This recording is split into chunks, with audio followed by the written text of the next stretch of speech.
তৃণমূল যুব সভানেত্রী সায়নী ঘোষের উপস্থিতিতে কেন্দ্র সরকারের বঞ্চনার বিরুদ্ধে রায়দিঘি বিধানসভায় ধিক্কার মিছিল এবং সমাবেশে আয়োজন করা হয়।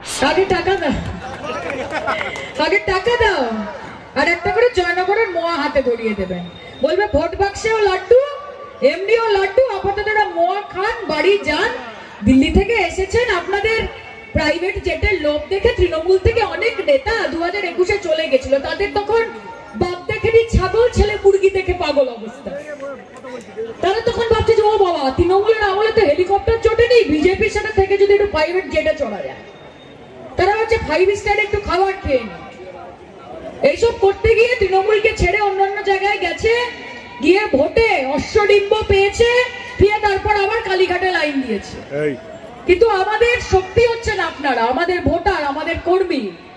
আমরা জানি যে আপনাদেরকে কেউ ফুসলিয়ে নিয়ে যেতে পারবে না, কারণ আপনারা মমতা বন্দ্যোপাধ্যায়তে বিশ্বাসী, তাই তো? সমস্ত বক্তারা কেন্দ্রের বঞ্চনার বিরুদ্ধে মঞ্চ থেকে হুঙ্কার ছাড়েন। আগামী দিনে আরো বৃহত্তর আন্দোলনের পথে যাবে শাসক দল। সায়নী ঘোষ মঞ্চ মাতালেন বক্তব্যের মাঝে মাঝে গান গেয়ে। 2 কোটি চাকরি, পশ্চিমবঙ্গের 9 লক্ষ চাকরি পাওয়ার কথা ছিল, কজন পেয়েছে? বদমাইশি। খালি মানুষ আর মানুষের মধ্যে তুমি বিভাজন করবে, হিন্দুর সঙ্গে মুসলমানের বিভাজন, শিখের সঙ্গে খ্রিস্টানের বিভাজন, ব্রাহ্মণের সঙ্গে কায়স্থর বিভাজন, আদিবাসীর সঙ্গে দলিতের বিভাজন। আর ভোটের আগে আসবে, এসে বলবে যে তুমি যে আমার, তুমি যে আমার, কানে কানে শুধু একবার বলো তুমি যে আমার। আর যে ভোট পর্ব মিটে যাবে, তখন আমি যেটা বলি, কলিং এর ঘন্টা শুনে ছুটতে গিয়ে দরজা খুলি, ভোটাভুটি মিটে গেল, তোমার দেখা নাই, তোমার দেখা নাই বিজেপি, তোমার দেখা নাই, তোমার দেখা নাই বিজেপি, তোমার দেখা নাই। বাপি বলছিল কিছু কিছু গ্রাম বোধহয় অঞ্চল বলে জিতেছে 2-1টা 5টা। আমি আপনাদের বলছি, সামনে তো লোকসভা নির্বাচন, 18খানা বিজেপি এমপি আছে। তারা তৃণমূলের এমপিদের থেকে বেশি দিল্লি যায় নিঃসন্দেহে।